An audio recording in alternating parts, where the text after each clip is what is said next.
कैसे हैं आप सभी लोग। एक बार फिर से स्वागत है आपका हमारे YouTube channel study with Yogesh में।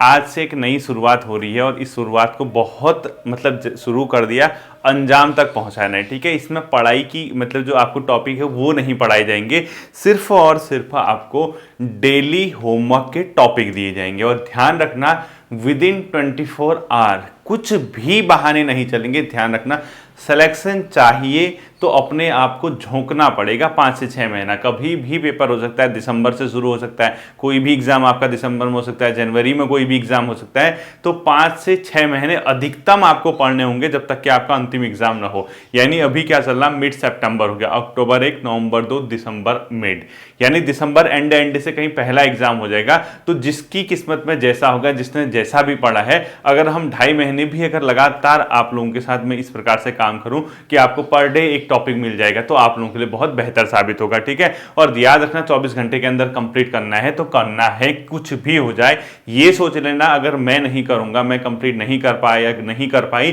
तो नेक्स्ट जो मेरे सामने मेरे कॉम्पिटिटिव होंगे वो उस टॉपिक को कवर कर चुके होंगे। तो खुद सोचना कि कैसे आप लोग धीरे धीरे पीछे हो रहे हैं। दूसरी बात, ये आपके रिवीजन के लिए एक रामबाण चीज सिद्ध होगी, क्योंकि जब हमें एक टारगेट पता होता है कि हमें इस प्रकार से चीजों को आगे लेके चलना है, तो हम लोग उस चीज पे काम भी करते हैं। वरना हमें पता ही नहीं है क्या पढ़ना है, कैसे पढ़ना है, पढ़ा तो बहुत है, पचा नहीं पा रहे सर, एडजस्ट नहीं हो पाता, समय का अभाव है, इस प्रकार की चीजें नहीं चलेंगी। ठीक है, देखो आप लोग जानते हैं 3 सेक्शन आप लोगों के हैं, तो हम सिलेबस के हिसाब से चलेंगे।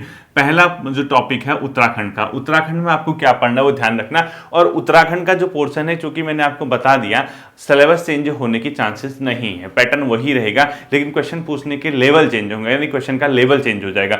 किसी केस में यदि 1% अगर सिलेबस चेंज हो जाता है, मान लो, होगा नहीं मुझे पता है, तब भी आपको कोई ज्यादा प्रभाव नहीं पड़ने वाला है। आपने फिर भी वो सब चीजें पढ़ी हुई होंगी। बस ये देखना होगा, अगर किसी केस में सिलेबस चेंज होता है तो हमें चीजें जो इधर उधर बिखरी पड़ी है उसको एक जगह कैसे लेके आया जाए।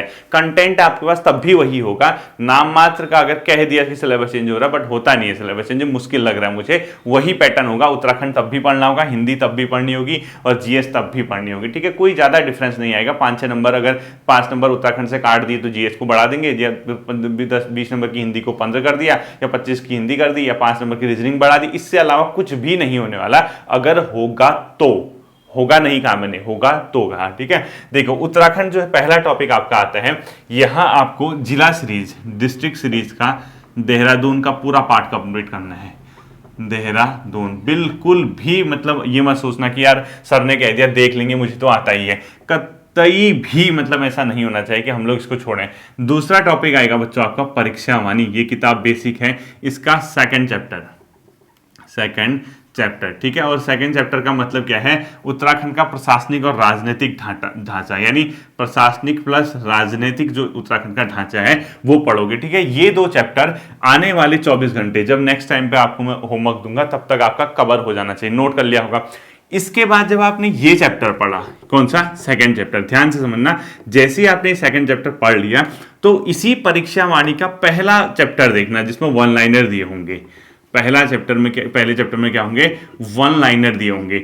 उसको पढ़ने के बाद, इसको पढ़ने के बाद, इसी टॉपिक का यहां आपको स्टार्टिंग पे 1 लाइनर मिलेगा। ध्यान से समझना मैं क्या कह रहा हूं।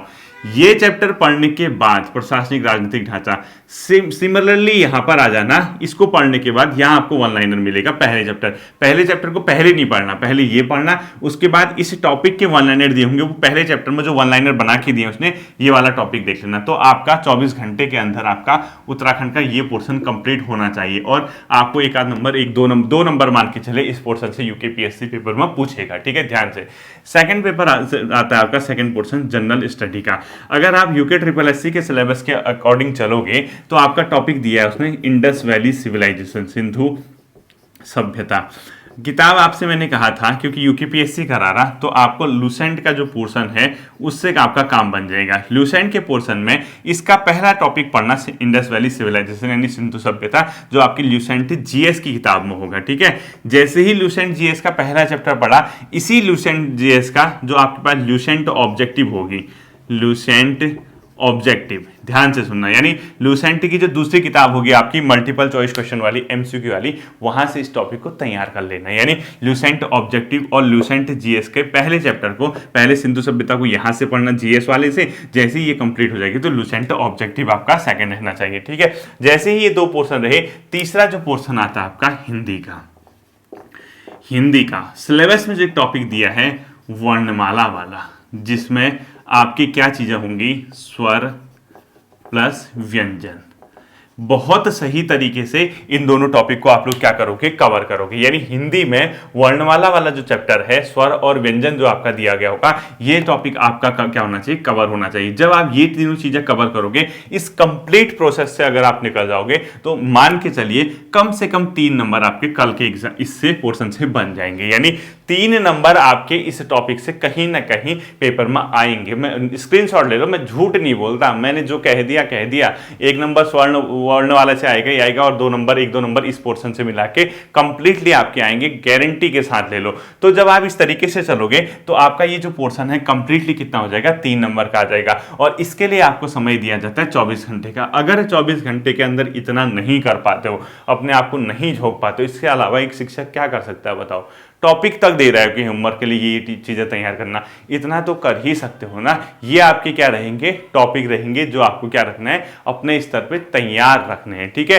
तो ये वाले टॉपिक आप लोग अच्छे से तैयार करना। नेक्स्ट डे में फिर आऊंगा आपके सामने, फिर आपको होमवर्क के टॉपिक दूंगा। उन होमवर्क के टॉपिक को आप लोग अच्छे से तैयार करके बैठोगे, और होमवर्क के टॉपिक आपके अगले 24 घंटे के अंदर सबके सब क्या हो जाने चाहिए, कंप्लीट हो जाने चाहिए, ठीक है। तो इस तरीके से हम लोग क्या करेंगे बच्चों, आने वाले 2 महीने के अंदर, यानी 60 डेज के अंदर इन सारी की सारी चीज़ों को क्या कर लेंगे, अपने आप में इजीली कवर कर लेंगे, ठीक है।